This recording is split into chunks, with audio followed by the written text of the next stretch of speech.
બધા હતા.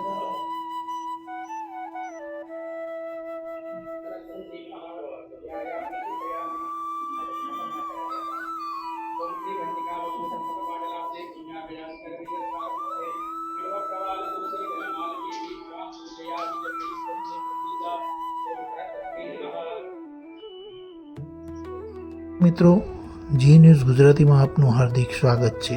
ભારતીય જનતા પાર્ટી શહેર અધ્યક્ષ ડૉક્ટર જયપ્રકાશ સોની દ્વારા નગર પ્રાથમિક શિક્ષણ સમિતિના નવા પ્રમુખ તરીકે આદિત્ય પટેલના નામની જાહેરાત કરવામાં આવી હતી. આદિત્ય પટેલ પ્રમુખ તરીકેના પદ ગ્રહણ કરતા પહેલાં મા સરસ્વતીને વંદન કર્યા હતા. આદિત્ય પટેલના નામની જાહેરાત થતાં તેમના ઉપર શુભેચ્છાનો વરસાદ વરસી રહ્યો હતો.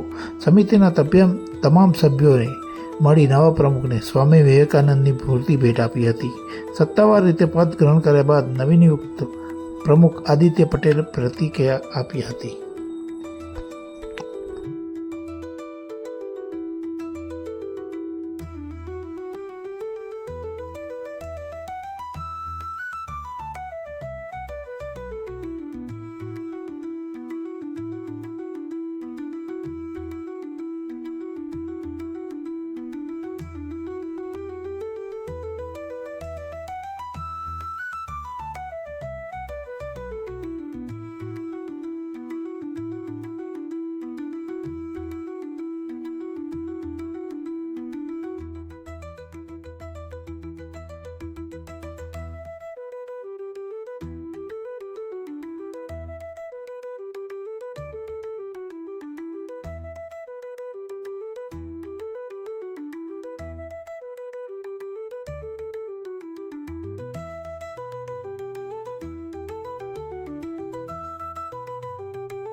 ભારતીય જનતા પાર્ટી વડોદરા મહાનગરના યશસ્વી અધ્યક્ષ આદરણીય ડૉક્ટર જયપ્રકાશ સોની સાહેબ દ્વારા આજે નગર પ્રાથમિક શિક્ષણ સમિતિના પરિસરમાં નવા અધ્યક્ષની જાહેરાત કરવામાં આવી, જેમાં મને નવા અધ્યક્ષ તરીકેની જવાબદારી સોંપવામાં આવી છે.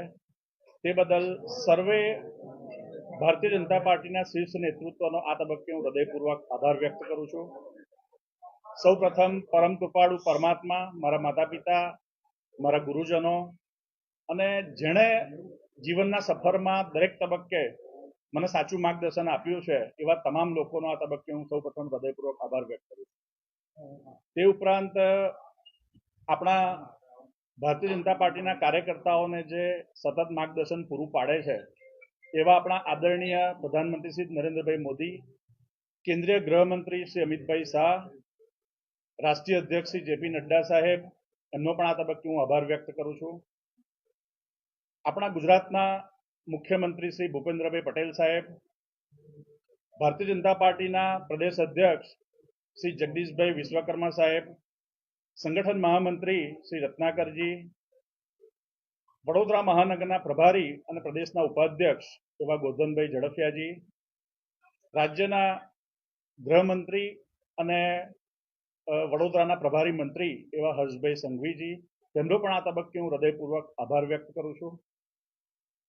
વડોદરા મહાનગરના અધ્યક્ષ કે જેઓ ભારતીય જનસંઘ અને ભારતીય જનતા પાર્ટીની મૂળ વિચારધારા એટલે કે સેવા, સુશાસન અને અંત્યોદયની વિચારધારાને મજબૂતાઈથી જમીન પર ઉતારવા માટે નિષ્કામ ભાવે કટિબદ્ધ છે એવા ડોક્ટર જયપ્રકાશ સોની સાહેબનો પણ આ તબક્કે હું હૃદયપૂર્વક આભાર વ્યક્ત કરું છું. ગુજરાત વિધાનસભાના મુખ્ય દંડક અને રાવપુરા વિધાનસભાના લોકપ્રિય ધારાસભ્ય શ્રી બાલકૃષ્ણ શુક્લ સાહેબનો પણ આ તબક્કે હું આભાર વ્યક્ત કરું છું. વડોદરા મ્યુનિસિપલ કોર્પોરેશનના મેયર, વડોદરા શહેરના પ્રથમ નાગરિક મેયર શ્રીમતી પિંકીબેન સોનીનો પણ આભાર વ્યક્ત કરું છું. અને વડોદરાના સર્વાંગી વિકાસ માટે થઈને એક વિઝન વડોદરા સાથે જે સતત વડોદરાના લોકોની સુખાકારી માટે આગળ વધી રહ્યા છે અને વડોદરાના પ્રત્યેક નાગરિકમાં મારું વડોદરા, વહાલું વડોદરા આ પ્રકારની ભાવના કાર્યાન્વિત થાય એ માટે જેઓ સતત કટિબદ્ધ છે એવા ડોક્ટર હેમાંગ જોશી સાહેબ, વડોદરાના સાંસદશ્રીનો પણ આ તબક્કે હું હૃદયપૂર્વક આભાર વ્યક્ત કરું છું. વડોદરાના માંજલપુર વિધાનસભાના ધારાસભ્ય પૂર્વ મંત્રી શ્રી યોગેશભાઈ પટેલ, પૂર્વ મંત્રી શહેર વિધાનસભાના ધારાસભ્ય શ્રીમતી મનીષાબેન વકીલ, સયાજીગંજ વિધાનસભાના ધારાસભ્ય, પૂર્વ મેયર, પૂર્વ નગર પ્રાથમિક શિક્ષણ સમિતિના અધ્યક્ષ કે જેઓ યુવા મોરચાથી મારી સાથે સતત મને માર્ગદર્શિત કરતા રહ્યા છે એવા શ્રી કેયુરભાઈ રોકડિયા, અને અકોટા વિધાનસભાના ધારાસભ્ય કે જેમનો પરિવાર જ ભારતીય જનતા પાર્ટીના ફાઉન્ડેશનમાં છે એવા શ્રી ચૈતન્યભાઈ દેસાઈ સાહેબ, એમનો પણ આ તબક્કે હું હૃદયપૂર્વક આભાર વ્યક્ત કરું છું. વડોદરા મહાનગરપાલિકાના ડેપ્યુટી મેયર શ્રી ચિરાગભાઈ બારોટ, સ્ટેન્ડિંગ કમિટીના ચેરમેન ડોક્ટર શીતલભાઈ મિસ્ત્રી, નેતા મનોજભાઈ, દંડક શૈલેષભાઈ, એમનો પણ આ તબક્કે હું હૃદયપૂર્વક આભાર વ્યક્ત કરું છું. આ શુભ ઘડીમાં હું નગર પ્રાથમિક શિક્ષણ સમિતિના પૂર્વ ચેરમેન મારા મિત્ર સ્વ હિતેશભાઈ પટનીને પણ હું હૃદયપૂર્વક શ્રદ્ધાસુમન અર્પણ કરું છું. પૂર્વ ચેરમેન સ્વ નિશિતભાઈ દેસાઈ જે મારા પરમ મિત્ર હતા તેઓને પણ હું શ્રદ્ધાસુમન અર્પણ કરું છું. સાથે સાથે આપણા વાઇસ ચેરમેન શ્રી અન્નાબેન ઠક્કર, એઓ શાસનાધિકારી શ્રી ડોક્ટર વિપુલભાઈ ભરતિયા અને નગર પ્રાથમિક શિક્ષણ સમિતિના સર્વે મારા સાથી સભ્યો જિગ્નેશભાઈ સોની, રંજીતભાઈ રાજપૂત, વિજયભાઈ પટેલ, ભરતભાઈ ગજ્જર, કિરણભાઈ સાળુંકે, નિલેશભાઈ કહાર, જિગ્નેશભાઈ પરીખ, કિશોરભાઈ પરમાર, નીપાબેન પટની, શર્મિષ્ઠાબેન સોલંકી, રીટાબેન માંજરાવાલા, આ સર્વેનો પણ આ તબક્કે હું ટીમ એનપીએસએસ ના ચેરમેન તરીકે હૃદયપૂર્વક સ્વાગત કરું છું અને આભાર વ્યક્ત કરું છું.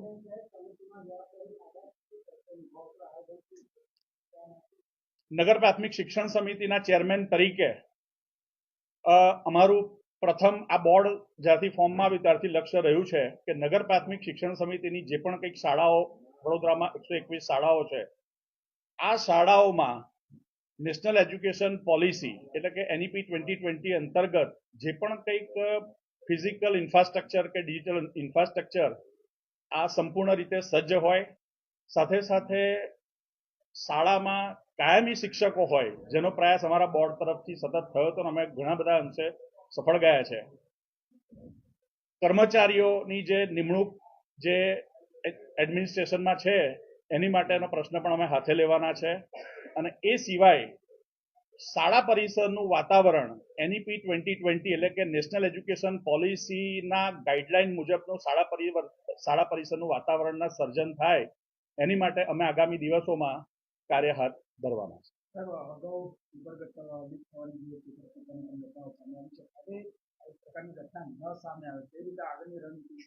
જી, સિસ્ટમમાં જ્યારે કોઈ પણ જવાબદાર અધિકારી અથવા જવાબદારી કોઈ પણ વ્યક્તિ જ્યારે પોતાનું કામ પ્રામાણિકતાથી ન કરે ત્યારે આ પ્રકારની સમસ્યા સર્જાતી હોય છે અને જ્યારે જવાબદાર પદ પર બેઠેલા વ્યક્તિને આ લીકેજીસનું ધ્યાન આવે તો એને ડામવા માટે થઈને ચોક્કસ ધારાધોરણ મુજબ એક એવી એની રિવ્યૂ કરીને એના ડામવા માટેના ચોક્કસ પ્રયત્ન થવા જોઈએ અને અમે કરીશું.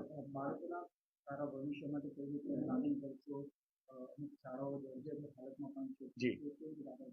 જી, શાળા મકાનોના સંદર્ભમાં મકાન જે તદ્દન જર્જરિત હાલતમાં હોય, એટલે કે જે સરકારશ્રીની ગાઈડલાઈન છે એ મુજબનો સ્ટાન્ડર્ડ ધરાવતું ન હોય, એને સમગ્ર શિક્ષા, રાજ્ય સરકારનું જે સમગ્ર શિક્ષા ડિપાર્ટમેન્ટ છે એને અમે ભલામણ કરીને એ જલ્દીમાં જલ્દી એ શાળાનું બાંધકામ, નવા બિલ્ડિંગનું બાંધકામ મંજૂર થાય અને શક્ય હોય એટલું વહેલું એનું બાંધકામ શરૂ થાય એ અમારો પ્રયત્ન હોય છે. અને જે શાળાને મકાન સારું હોય પરંતુ એને ભૌતિક સુવિધાથી સજ્જ બનાવવાનું હોય તો અમે એમાં નવી એમ્યુનિટીઝ ઊભી કરવા માટે સતત પ્રયત્નશીલ હોઈએ છીએ. ચોથા વર્ગના કર્મચારીઓનો મંજૂર થઈ ગયું છે પણ હમણાં પછી એમને લાભ નહીં મળ્યો. જી શું કહેશો એના? જી, ખૂબ સારો પ્રશ્ન છે.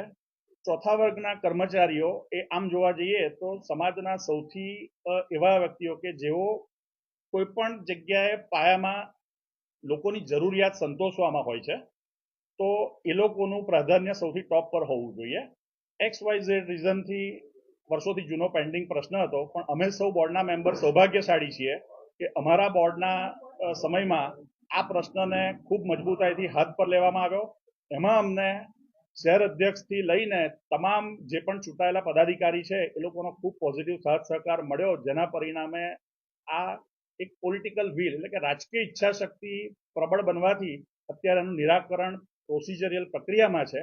અને જ્યારે 30 વર્ષ 32 વર્ષ જૂના પ્રશ્નોને હલ કરવા માટેનો પ્રયાસ થતો હોય તો એની પ્રોસિજરિયલ પ્રક્રિયા જે સરકારના ધારાધોરણ પ્રમાણે હોય એ કરવાની હોય છે. અને એ પ્રક્રિયા ખૂબ ઝડપથી ચાલી રહી છે અને ટૂંક સમયમાં એનો નિવેડો થશે અને જે લાભ પહોંચાડવાનો છે એ લોકોને મળશે. પરંતુ અમારું પોલિટિકલ વિલ એકદમ આમાં ક્લિયર છે કે અમારે એમનો પ્રશ્ન સોલ્વ કરવાનો છે અને એમને એમનો લાભ હક અપાવવાનો છે.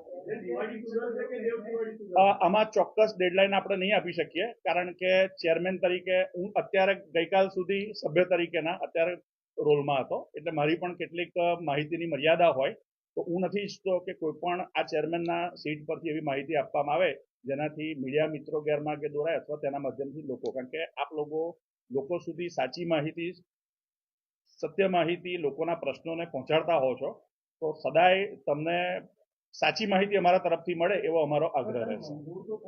જી જી હા, એ આપ જે બોલી રહ્યા છો એ આટલું જેટલી સરળતાથી આપણે વ્યક્ત કરી રહ્યા છે એવું નથી. એની કેટલીક પ્રોસિજરિયલ રાજ્ય સરકારના ડિપાર્ટમેન્ટ સાથેના લાયઝનમાં પ્રક્રિયા હોય છે અને એ પ્રક્રિયા પૂર્વ કર્યા પછી ભવિષ્યમાં આ વિષયને લઈને કોઈ ચૂક ન રહી જાય એ પણ અમારે જોવાનું હોય છે. એટલે અમે કોઈ પણ એવી ચૂક કરવા માંગતા નથી કે અમારે એમને કોઈ પણ નાનામાં નાની બાબતે નિરાશ કરવા પડે. અમે એમના ચહેરા પર સદાય સ્મિત જોવા માંગીએ છીએ. કદાચ થોડું સમયમાં ફેરફાર થઈ શકે, પરંતુ અમારી નીતિ અને નિયત આ પ્રશ્નને લઈને ખૂબ સ્પષ્ટ છે. જી જી જી પાલિકામાં પણ ભાજપના શાસનમાં જી જી વારંવાર શિક્ષણ કર્મચારી શાળાઓને લઈને પાલિકા નોટિસ આપે છે. જી આ શાળાઓ તોડી નાખવામાં આવી, આ ત્યાં વિદ્યાર્થીઓ લાયક નથી. જી એ કોર્ડિનેશન જરૂરી છે એવું માનો છો? કેમ કે તો અનેકવાર નોટિસ આવી, પછી તમે ત્યાં રજૂઆત કરવા જાઓ પછી કે વાંધો નહીં, તમે મરામત કરી લો, પછી નવી કરો કે ફિટ કરો. એ કોર્ડિનેશન બોન્ડિંગ જરૂરી છે. તમે કીધું કે ટીમ સાથે છે, તો એ પણ ટીમ જ છે. બિલકુલ, ખૂબ સાચી વાત છે. જ્યારે સિસ્ટમમાં શરીરના પણ અલગ અલગ અંગો જ્યારે એક સૂત્રતાથી કામ કરે ત્યારે જ માનવ શરીર સંપૂર્ણ તેનું પરફોર્મન્સ આપી શકતું હોય છે. જ્યારે મારું ગળું સ્વસ્થ ન હોય અને અત્યારે બોલવાનો પ્રયાસ કરું તો હું તમને યોગ્ય બાઇટ નહીં આપી શકું, બરાબર. તો કહેવાનો ભાવાર્થ આટલો જ છે કે શરીરના તમામ અંગો સ્વસ્થ હોય, સિંક્રોનાઇઝ હોય તો જ આમાં તમને રિઝલ્ટ મળશે. અમારો ચોક્કસ પ્રયાસ રહેશે કે કોર્પોરેશનના પદાધિકારી હોય કે રાજ્ય સરકાર હોય તેની જોડે એવું સંકલન થાય કે જેની અસર લોકહિતના કે સમિતિના કે સંસ્થાના હિતના કોઈ પણ નિર્ણય કે પરિણામ પર ન પડે. ભૂતકાળમાં શિક્ષક તરીકેની શાળાઓમાં પરીક્ષા પૂર્વે પેપર લીકની ઘટનાઓ જી જી આ પરિસ્થિતિને હવે આગળ કેવી રીતે વાત કરે? બિલકુલ, આ વિષય અમારે જે ઘટના બની ત્યારબાદ આ પ્રશ્ન ઓલરેડી પૂછાઈ ગયો છે, છતાં પણ આપને જે જવાબ આપી દઉં કે આ જે પણ કંઈ ઘટના બને એ ખૂબ દુઃખદ હોય છે. સિસ્ટમમાં જ્યારે કોઈ વ્યક્તિ પોતાની જવાબદારી પ્રામાણિકતાથી ન નિભાવે ત્યારે આ પ્રકારની ઘટના સર્જાતી હોય છે. ઘણીવાર પ્રામાણિકતા હોય પણ બેદરકારી હોય, આવું પણ હોતું હોય છે. કાયમ કે પ્રામાણિકતાનો પ્રશ્ન હોતો નથી. તો જે જગ્યાએ ચૂક રહી ગઈ હશે અમે એને 100% સુધારવા માટે સતત પ્રયત્ન કરીશું.